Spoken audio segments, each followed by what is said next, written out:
You can ask him now. Chuck, you there? Chuck, you there? There he is. I am here. Okay, great. Okay. I don't look great, so. There. There you are. Thank you, Chuck. We're a little short-handed today, so glad you're there.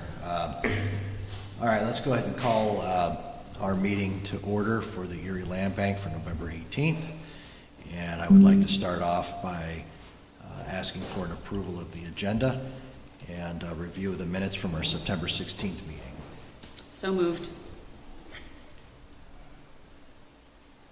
Chuck, you good? Second?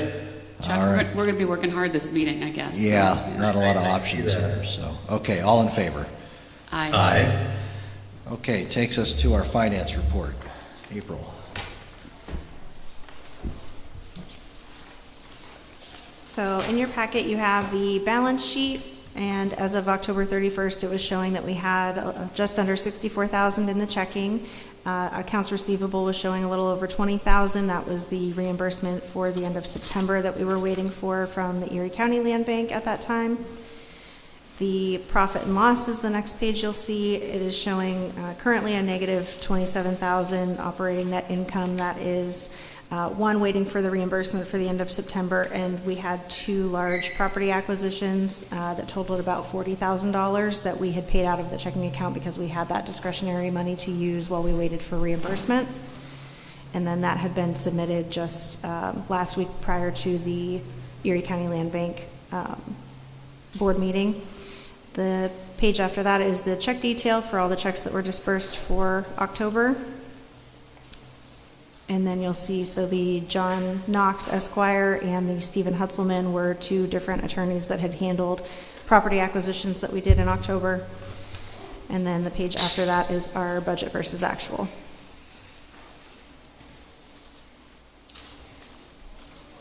Thank you, April. I do have a couple questions. Before I do that, I'll open it up. Daria, Chuck, if you have any comments? I guess just a question on the checks. So, for example, the one to John Knox is high, obviously. I assume that's not just legal fees, that's the entire... That was just compensation that we were required to pay Okay, understood. for the valuation of the property. Got it. So the one for Hutzelman is, so the one to Hutzelman is just compensation based upon the assessed value, and it's the remainder of the funds due to the owner of the property less the taxes and other lien holders who are on the property. And then the John Knox one is due to the valuation placed on 2708 Downing by the Board of View associated with the condemnation action by the Redevelopment Authority. So that's the value of $25,000 and change plus the agreed upon $4,000 in legal fees that we are under statute responsible to pay back to Attorney Knox. Got it. Thank you. Thank you. So that compensation, what line item, I'm looking at the P&L year to date. What will we be paying that out of? Would be under condemnation acquisition, line item 6838. Okay. But it brings up a good point about segregating professional fees from transactional fees. There is a difference. And maybe going forward, we identify those or figure out a better way to do that. I'm confused, Chuck. Could you clarify? I know these are not, so no, those two checks are not associated with any legal fees. Those come in separate to us from Marsh. Those are fees as part of the condemnation acquisition that go out to the attorney. So it goes to the attorney's office instead of going to the condemnee directly, so that the fees are paid through Esquire instead of directly to the individual. Yeah, I'm sorry, I'm having difficulty articulating, but so it's not technically a legal fee, it's a transactional fee. So it's not a professional fee to pay the attorney, it's his hourly rate, it's paying for other costs associated with the transaction. Yes, yeah, it's essentially a settlement cost associated with the condemnation. So Mr. Knox is not going to have a particularly good Christmas this year. It's just a pass-through. Yes, I mean, that's not saying he won't have a good Christmas, but yes. Okay. Yeah, thank so you. these are getting paid into his escrow fund, and he cuts checks out, just like any closing. Understood. Okay. Yeah, makes sense. Just a couple other quick questions on the P&L. And this is just, helps us when we set our budget. There's a couple numbers that, like trash removal, did we just have a good year this year, or like we're way under there? And then, I know with rehab, that's timing, that's finding the right property, but, Yeah, so that one, that would be one where essentially we are still working through getting like 4 properties cleaned out for the land bank. We have, property cleanouts are a hard animal for us to identify an individual to go in and clean out, Right. especially when we're trying to rehabilitate it or put it out for sale. We want to empty as much of the contents, which in some cases is nasty, lack of a better word. So there's some properties just haven't came to that point for this fiscal year, so we'll have some more essentially, invoices coming in. And yes. Yeah, and they'll probably more than likely won't come in until 2025, so that's just, Okay. Thank you. I don't have any other questions. Chuck, you good? I'm good, thank you. Daria, you're good? Okay, then I would ask for a motion to approve the finance report as presented. I'll make that motion. I'll be pleased to second. All in favor? Aye. Aye. Aye. Motion carries. That takes us to citizens' comments. And I know we had one visitor planning to speak today. So at this time, if there are any citizens wishing to be heard, please come on up. Yep. Mr. Chair, Ms. Devlin, twice today. Thank you for having us here, Habitat for Humanity. I'm Dr. Roche Vermaak, I'm the Executive Director. And we're trying to see how we can work with the city, especially the City Land Bank. We always need new properties to build on. We have done 77 builds over the last 31 years. We are building house number 78. Of those 77, 73 have been in the city of Erie. And we are escalating the number of builds we are doing, looking at 3 to 4 a year. And that means that we need new properties to build on. And ideally it would be a 40-foot. But if the city has any 32 feet that are adjacent, we can always combine it and build over 2 lots. And I've met with Mr. Groner, I've met with Mr. Snippet, and really trying to get Habitat really on the agenda of the city. One of the reasons being is those 77 or 73 lots within the city were generating a minuscule amount of property taxes for the city and county because they were empty.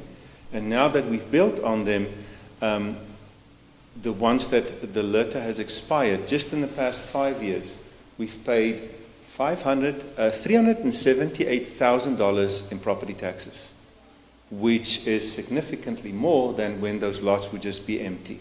And for every house we build after letter expires, it's property taxes coming into our community. There are entire blocks where we've built several houses, and Habitat's efforts are part of redeveloping our city. We struggle with blighted homes. It's too expensive to rehabilitate them. It will basically cost the same to tear the house down and rebuild it. And so we are working with BEST, we're working with the city, we're working with our West Bayfront and other organizations, the Sisters of St. Joseph, whomever has land for us to build on. Any questions? More of a comment. I just want to thank you again for taking time to come in. We've had a couple of good discussions. Apologize, a couple of our members aren't here today, but I'm glad that Chuck was able to hear from you, and Daria, you've met separately. And I just want to say, hopefully we are able to find ways to collaborate together. And, we have inventory. We definitely want to see that investment brought back in, that redensifying. So I appreciate you reaching out to me and coming in here today, and we're certainly going to look for ways to try to collaborate moving forward. So thank you. No questions? Doctor, I'm Gene Sumner. We communicated. Yes, we emailed, communicated yes. last week by email. It's nice to meet you. And we look forward to working with you to help facilitate that process. Yeah, and Christy Mahaney reached out and said, I need to contact you as a board member since she is no longer with you until you get a new exec. And so our hope is we are the entire county. So not just the city of Erie, but also the entire county, and hope to work with the county land bank, especially properties we've identified in Albion and in Fairview. If I can help in that regard, don't be bashful. You know, you now have all my contact information. Thank you so much. Thank you. What is your goal for 2025, new construction? 4 builds. Four we builds. are doing 2 on East 29th, and then we've got a triple lot where we're going to do 3 builds with Erie Magnetics over the next 3 years. And then October 2025, a community faith build that will go into 26. And then we repeat the process. Erie Insurance, Erie Magnetics, community build, 2028, Erie Insurance, Erie Magnetics, community build. Awesome, Yeah. awesome. We're very excited next year with Erie's 100-year celebration to do 2 builds with them in a 100-day period. Beautiful. Perfect. Mr. Thank you. Chairman, if I can also add, and Aaron, just for your general knowledge, ECAT has been working with Habitat now to put some of those construction trade students that we have, the adult students that we have grant funds to pay through a grant from the Community Foundation. So we're partnering now with Habitat to put those students to work on those builds to try to help. Now, we're paying those students, of course, but just in the general spirit of trying to help them build that inventory up over a number of years. So that's just starting, but really happy I know they're happy at ECAT about that partnership as well. And just meeting with ECAT and talking in terms of maybe a paint internship next year when we do these 4 intensive builds, if 1 or 2 or 3 of their students are really up for it and willing for a 5-6 month period to intern with us while they're doing their studies, to get the real housing experience under their belt, because they will learn everything about building a house. Absolutely, that's awesome. Thank you. Awesome. But we are looking at the list you sent us, we are looking at what the county has, and hopefully can work with both agencies in the couple of years ahead of us. Thank you. Great. Thank you. Great. Thank you. Okay. Any other citizens' comments? Hearing none, we will move ahead with the report of the Executive Director.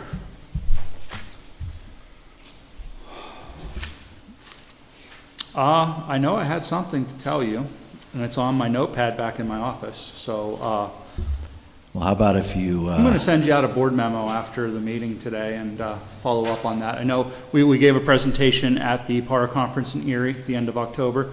Went very well. Networked with a bunch of different organizations. You know, we're kind of different in Erie in that we have a standalone land bank that has a management agreement with the authority. Whereas a lot of other land banks coming online right now across the state are utilizing the amendment to the legislation, which allows a redevelopment authority to create a land bank internally. So, you know, just kind of some different things there, some conversations during some networking meetings and such as far as just the way we do it. You know, a lot of questions on whether we would ever combine, and I don't feel that would ever be in the best interest of the city. So, you know, but certainly, you know, some of the practices that we have done that other land banks, you know, are still just trying to get their policies and procedures up and running. So, you know, shared some best practices, some lessons learned, and you know, we'll look forward to continuing to connect and network and help others build. So that's my report as you know, I know it right now. That's pretty good. Well, I appreciate your efforts of going out, you know, seeing how other communities operate their land banks and their authorities, because we can always learn something new. Should never be afraid to go out and see what somebody else is doing. So thank you for that. Okay. Any questions on that? All right, let's move right into solicitor's report. Good afternoon, Board. I'm happy to provide you a solicitor's report for the first time in a number of months. That we had an internal meeting within my office. There have been some changes, so you're going to see a lot more reporting, a lot more updates on what's been going on.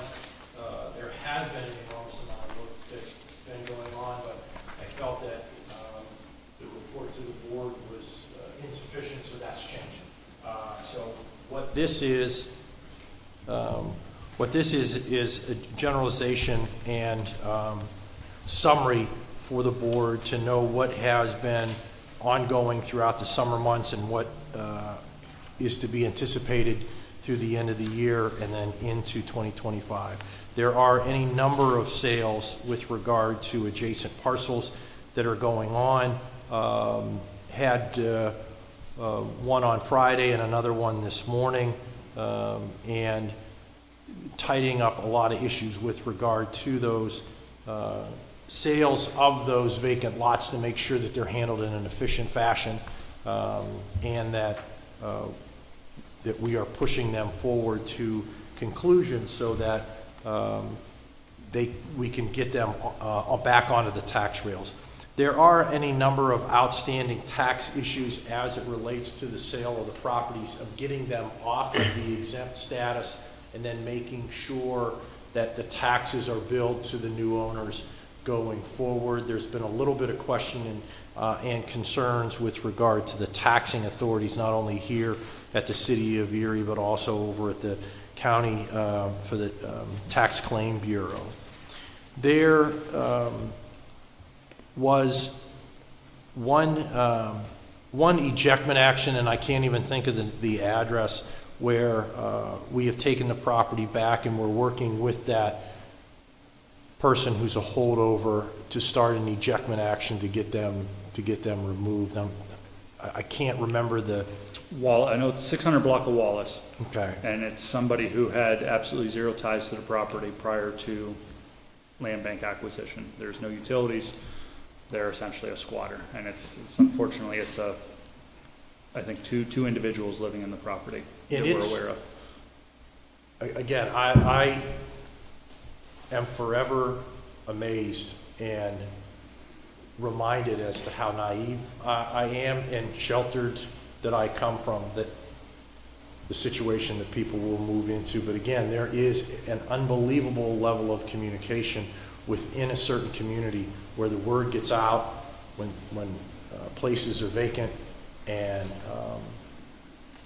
it happens really quick. It is interesting to note, this weekend I was reading Pennsylvania Bar Association just sent out a detailed article about squatters and the perceived rights of squatters.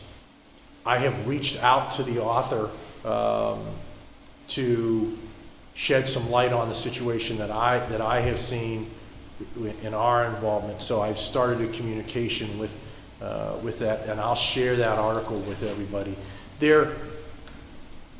The rights of the squatter are minimal, but there's the perception that they have all these rights, that once they're in there, that they have some type of tenant-related relationship, which can only happen after an extended period of time. So if we're able to confirm a short duration, then we can severely limit their rights. So I'm going to share that. I'm going to share that article with everybody. I read it again this weekend.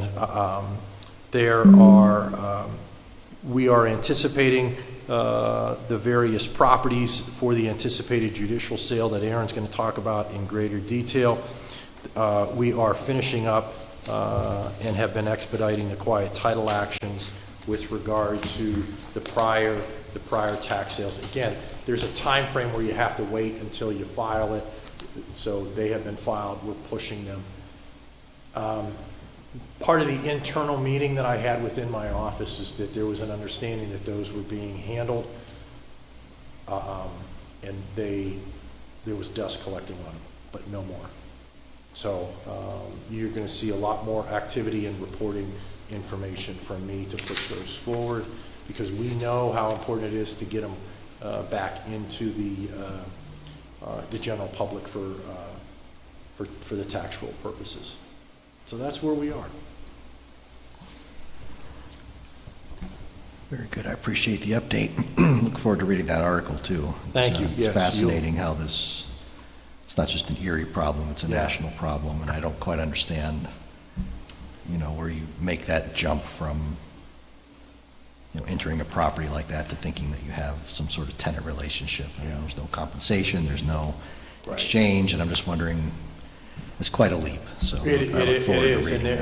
And where they're really talking about is in the bigger cities where, and they mentioned certain, San Francisco, and they mentioned certain big municipalities where, we understand how difficult it is to keep our arms around certain properties and situations here in Erie, but you magnify that by just umpteen times.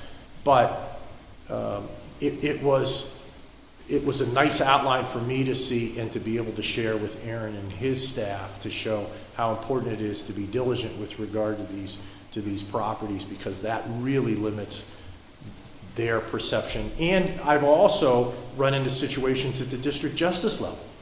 They're under a misperception that, hey, what's the old saying, is possession's 90% of the, something like that. They know that off the top of their heads. You go, wait a second, no, don't go down that road.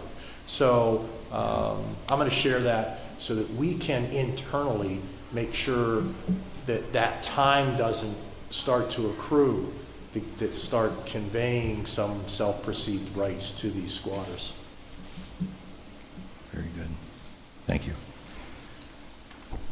Any questions or comments for our solicitor? Chuck, you good?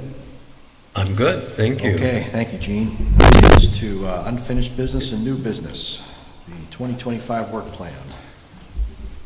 All right, so in front of you is the 2025 work plan, and I will do my best to reiterate the kind words given by the Erie County Land Bank Board, the governance board, in relation to the Erie Land Bank's operation. So if the board is aware, I've put together a pretty substantial ask for 2025 to the Erie County Land Bank Board, which included a mix of funding, use of Act 152 funds, some ARPA blight mitigation funds for some additional demolition due to the decrease in Act 152 funds, but also a substantial ask from the Erie County Land Bank as far as the gaming revenue funds.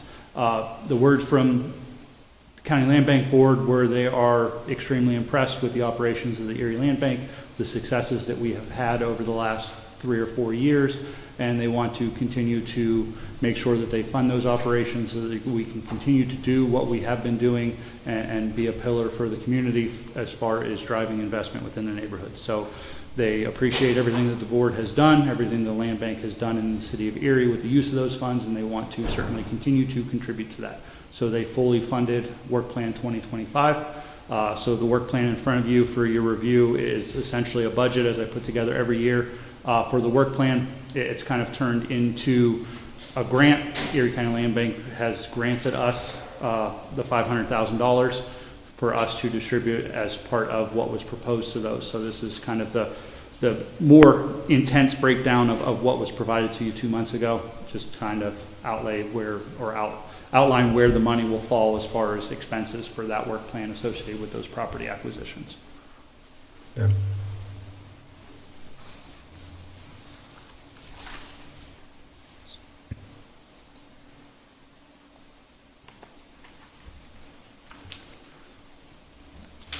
I will say, as going through this, just one line item, and I hope December to have something for you. There's $25,000 under demolition. It's not essentially for demolition of properties, but I have a proposal to put in front of the board with the use of this funds kind of as a pilot program for some other identified issues that we have in the Erie community as kind of a grant, some seed money to gain some data as we look to get other funders to put money toward a program. So I'm going to work with Kendra, who's helped me over the last month with that program, and we'll have that for the board in December. So you don't need us to approve anything today then, right? We're going to approve these budgets next month, or? Well, I guess it depends. So historically, we've approved the land bank budget in November, so that then I can roll any of the adjustments to the operating fund as far as administrative costs into the redevelopment authority budget for December. It just makes everything a little bit cleaner on my end and April's end for the redevelopment authority budget to kind of have an understanding of how much administrative cost is coming into the authority from the land bank. So we're approving number 1 and 2 under E. Yes. Okay. And before we call for that vote, I want to second what you're saying. I've had some good conversations with folks at the county, and that's a testament to the good work that you guys are doing. Also, our work on the board, it's been a good year. It's been a good couple of years for that matter. And it's always nice when the work is recognized. And so they expressed a similar viewpoint to me. And so I want to thank you and your team and Gene for all the work that you do. And let's keep it going in the new year. Thank you. So, before we call the vote to approve this, any other comments? Aaron, I just have a question on the, I guess it's the operating budget then. So I'm just curious. So you have 2024 operating and 2025 proposed. So down near the bottom, you have tax sale acquisition in 24, pretty low, 16,000, 17,000, but in 2025, 70,000. And then kind of the opposite with condemnations. You see that as, we did a lot more condemnation. I'm just curious, are those based on real properties, real numbers, or this is just what you're forecasting? So the numbers for 2024 are high because of a few outliers from previous work plans in previous years that were just hanging out there and finally came to completion. The tax sale acquisition is higher because we never got to quiet title action on the 2023 judicial tax sale acquisitions. Figuring that we're going to have quiet title action for 2 rounds of judicial tax sales in 2025 is the reason for that number. So, and as far as condemnation actions, we're really looking at 4 or 5 properties as far as, I think it was 6 actually on the work plan for condemnation. So far less than we have, and I don't anticipate any substantial just compensation payments out of those ones. And then you have a significant number for rehabilitation. Are you just hoping like this will be the year that we're able to kind of go out and do that? Or you have something in mind? 2321 Cameron hanging out there right now that's currently under construction, and there is an additional 2 properties that we're looking at. One needs cleaned out so we can further evaluate it, but there's a couple that are in decent shape that hopefully we'll be able to, after Cameron's done, and if it's successful, as we hope, that we'll be able to move forward with some of the proceeds from that one and some of the other rehabilitation funds. Great, thank you. And I think, Daria, these were a couple properties we looked at. Was it last month? Yeah, and I missed the last Yeah, meeting, so I it, apologize. there's a couple that I think are good candidates. Great. So. Great, thank you. Okay, if there are no other questions or comments, then I would ask for a motion to approve number 1, the 2025 Land Bank Work Plan, number 2, the 2025 Land Bank Operating Budget. I'll move to approve them both. I'll second that motion. Thank you. All in favor? Aye. Aye. Aye. None opposed. Takes us to number 3, the judicial tax sale.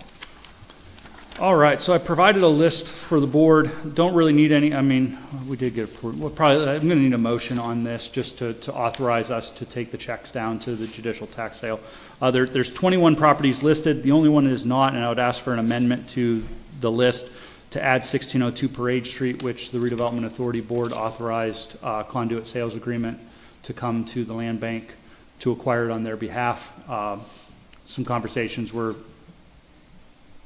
discussed between the county redevelopment authority and their work on brownfields to assist with the brownfield remediation of 1602 Parade Street. So the authority is asking that the land bank acquire that one on their behalf as well. So total out of this list of essentially 22 properties, 8 of those will be acquired on behalf of the redevelopment authority, and the rest are acquired for the Erie Land Bank's work plan for 2025. And there is all have structures except for the 4th one down, 506 East 10th Street, which is adjacent to an already Erie Land Bank owned lot, which would then make 2 lots and the ability for an organization such as Habitat to build a house on.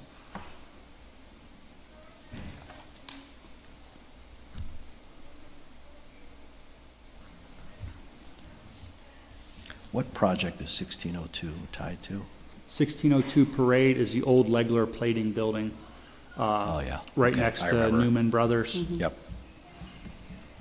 I remember now. Thank you. I can send the board out the pictures of the property. It is I remember now, I think you gave a not presentation on it. salvageable, yeah, so. Yeah. This is probably such a stupid question, so I apologize, but one of the owners of one of the properties is the redevelopment authority? Yes. So it was a property the redevelopment authority acquired through condemnation. However, or no, it was deed in lieu of condemnation. I'm sorry, I misspoke. Deed in lieu of condemnation. However, we didn't have the time to satisfy or ask for exoneration of the taxes through the taxing bodies prior to the sale. So it became the point, it was easier for the land bank to option the property and then go through it that way without having to go, because there was no way we were going to do it, and we would end up losing it at judicial tax sale if we did not. So, and there's been some change in leadership over at the tax claim office, so some of the things that prior administrations allowed us to do, they kind of held tight to the letter of the law, so. Okay, thank you. All right, then, I would ask for a motion to approve the 2024 judicial tax sale list with the amendment of adding 1602 Parade Street. I'll be happy to make that motion. Thank you. Second? All in favor? Aye. Aye. Aye. None opposed, motion carries. Thank you. Takes us to number 4, vacant lot sales. Looks like we've got quite a few on the list this month. Yeah, so we've been compiling some, as we work through trying to get some things going with Kyle on board now as the blighted project manager for the authority and on behalf of the land bank. He's been able to go through and pull some of these out. So these are some proposals that we've had in, some of them for a little bit, some we just received. I can walk through each of them individually or just answer questions on certain ones, whatever the board feels. I think it'd be good if we spent a couple minutes on each, even though I read through them, but let's make sure we all are seeing the same thing here. So. All right, so the first one, property located at 947 East 21st Street. We have a side lot owner at 950 East 21st Street who would like to purchase it for $500, plans to build a house.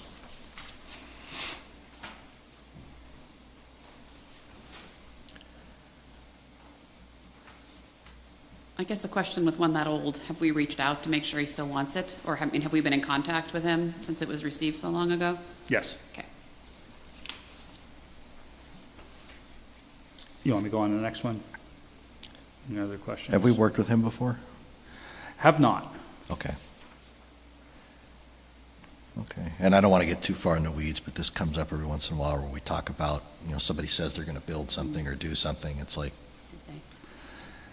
do they have a pre-approval for a loan, or they? Yeah, I don't think we've really come across that with vacant lots yet. However, we Yeah. still do file our maintenance memorandum, which has a right of reverter on the property. Yeah, I know we can't look too far ahead on that. We don't want to tie this up, but, okay, nope, I'm good. 1240 East 21st Street for $500 as a side lot. Just wants to expand the yard. 335 East 10th Street. Oh, I'm sorry. You want me one at a time, or? No, I'm good, if you want to Okay. go ahead. Yeah. 335 East 10th Street, adjacent to 329-31 East 10th Street. So another $750 as a side yard. 333 East 24th Street. They own, so it's going to be a side yard to a rental property that is owned. They, of course, don't live next door, but they own the adjacent property, so it's going to be a side yard to that property. 444 East 13th Street, again, another side lot, garden, more probably, I'm assuming, for parking for $700.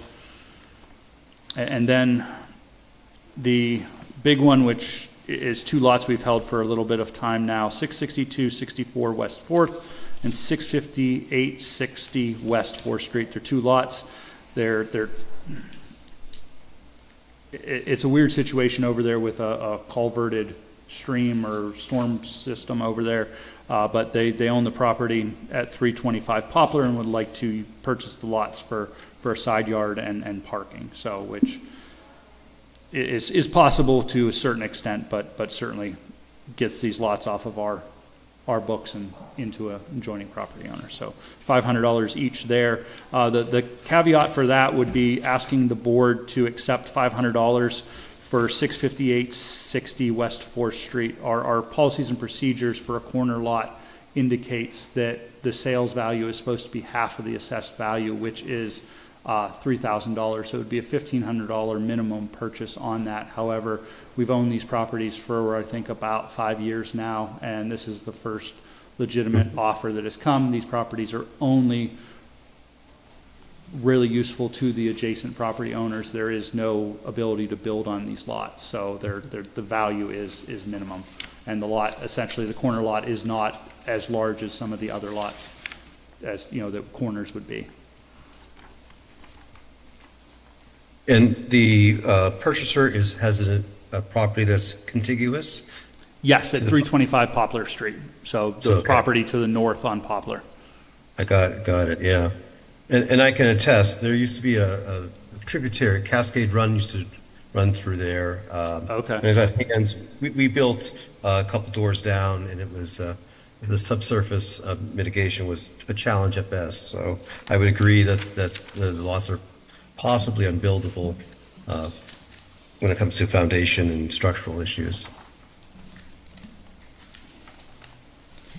Aaron, I'm just curious on the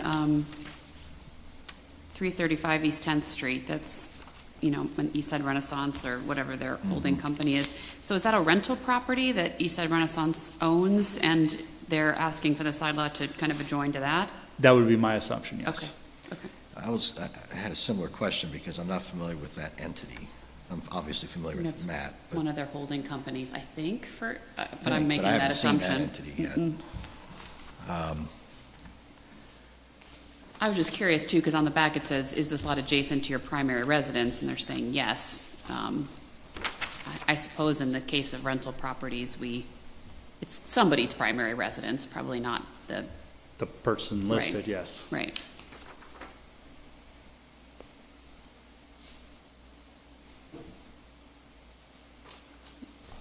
I don't have an issue with it, just wanted Yeah, I mean, to I can reach clarify. out to Matt. I'm not going to hold it up over Yep. that.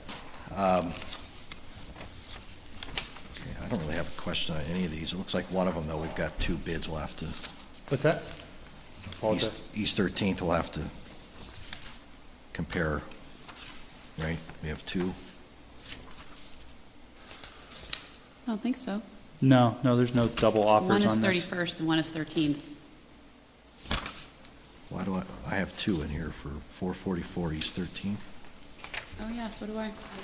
Sorry, no. No, different names. Yeah, handwritten Oh. one. I apologize, I did not see that. So We will have to pull that one and further investigate it, I apologize. Unless you want to compare now and make a decision, that's, let's, we can do our due diligence and bring that back to the board in December. well, no, we can look at it today, but Okay. let's set that aside for now and maybe move on the other bids, and then we can study these two, fine. if that's okay. So I would ask for a motion to approve all of the vacant lot proposals with the exception of 444 East 13th. I'll make the motion.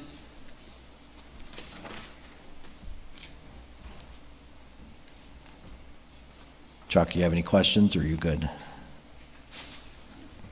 You're muted. You're muted. I'm sorry, I was coughing. No, I'm good, and I'll second the motion. Okay, all in favor? Aye. Aye. Aye. None opposed? So now let's look at 444 East 13th. Looks like we've got two bids.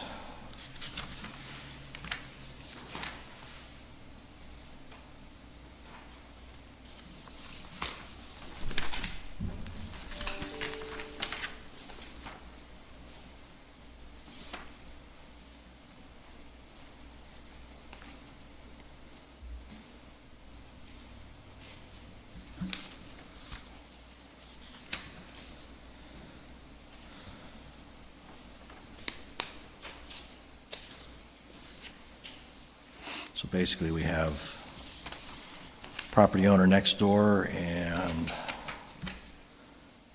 someone who wants to clean it up for their family's business.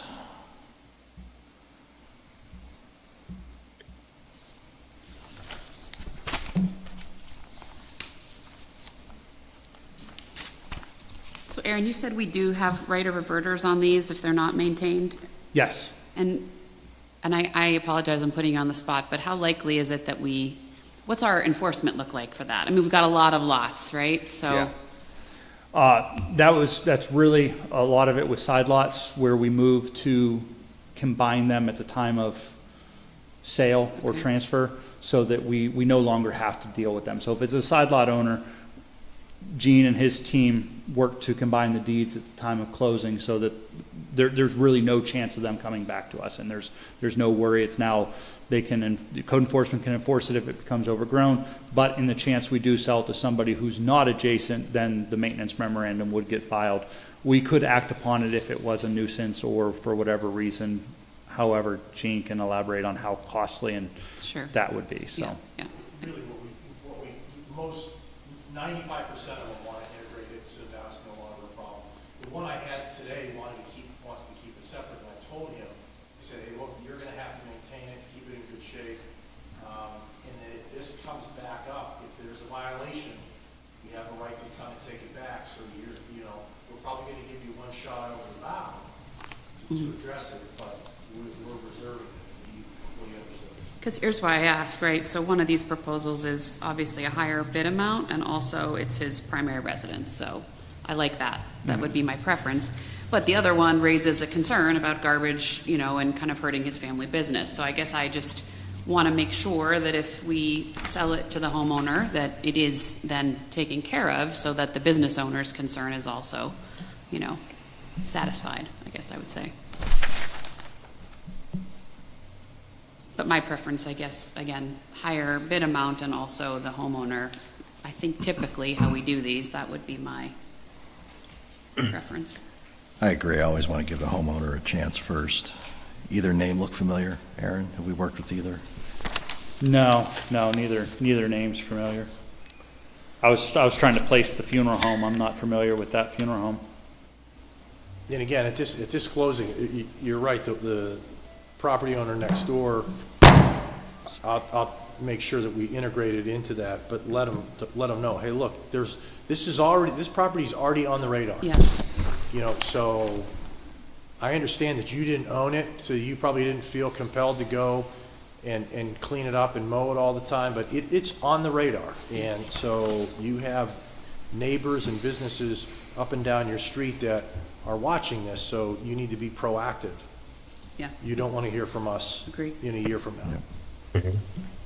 Well, that would be my wish also, to give the homeowner a chance to clean up what would be a side yard and make sure that we are tracking that and that it actually happens. I would agree. It also gives the homeowners, it should raise the homeowner's property value by having the double lot. Yep. So possibly helping increase wealth. So then I would ask for a motion to approve. Is that Zara, the last name? Can't tell from the handwriting. Zara. I'll make the motion for Mr. Zahra Rakan. I'll second the motion. All in favor? Aye. Aye. Motion carries. Okay, it wraps up our vacant lots. On to property rehab, 2321 Cameron Road. We have All a change right. order. So, the contractor is out on site. He's replaced the roof. He's working on some of the other exterior issues, but we did get power turned back on.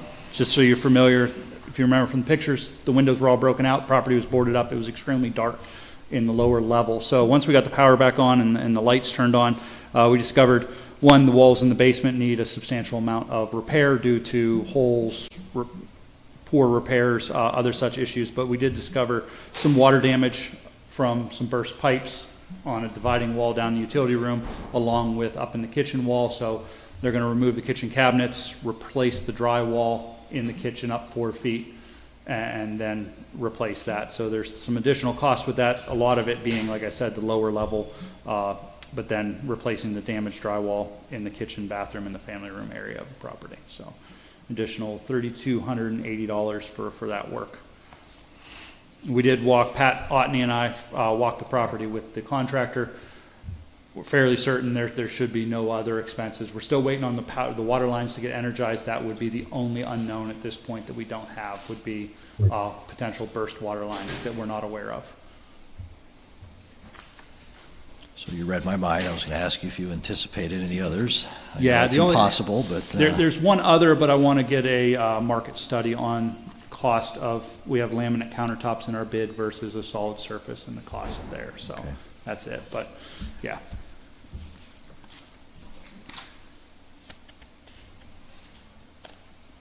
well, I think it's still a good project, good property that we're bringing back, so we don't have any issues at this time. Nope. Can I get a motion to approve the change order for 2321 Cameron? I'll make that motion. I'll second it. All in favor? Aye. Aye. Aye. None opposed. Takes us to other business. That is all I have for today. Okay.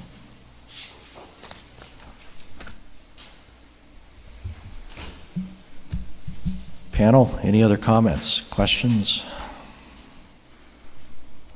I'd like to wish Cynthia a happy birthday. Oh, And I'm sorry I'm missing the cake. well, happy birthday. I didn't know that. A little short-handed today, so thank you for the extra work, Chuck, Daria. It'll be in your paycheck. Sure. And again, I want to repeat what you said. Our work is being noticed, and proactively been reaching out to let me know that. So it's nice to hear that, and just want to keep that momentum going into the new year. And otherwise, I just want to wish everybody a safe and happy Thanksgiving, and we'll see everybody next month. With that, we're adjourned. Thank you. Thank you. Thank you.